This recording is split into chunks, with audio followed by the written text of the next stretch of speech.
બનાસકાંઠા જિલ્લાના રવિયાથી ધાનેરાને જોડતો મહત્વનો માર્ગ ચોમાસાની સિઝનમાં સ્થાનિકો માટે આફતરૂપ સાબિત થઈ રહ્યો છે। આ માર્ગ પર પુલ ન હોવાને કારણે સામાન્ય વરસાદમાં જ 3 થી 4 ફૂટ જેટલું પાણી ભરાઈ જાય છે, જેના કારણે આસપાસના 10 થી 12 ગામોનો સંપર્ક તૂટી જાય છે।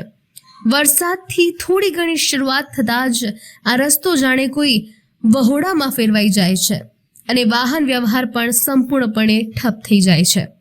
પરિણામે શાળા કોલેજ જતા વિદ્યાર્થીઓ, હોસ્પિટલ જતા દર્દી અને દૂધ ભરાવવા જતા પશુપાલકો ભારે મુશ્કેલીમાં મુકાય છે।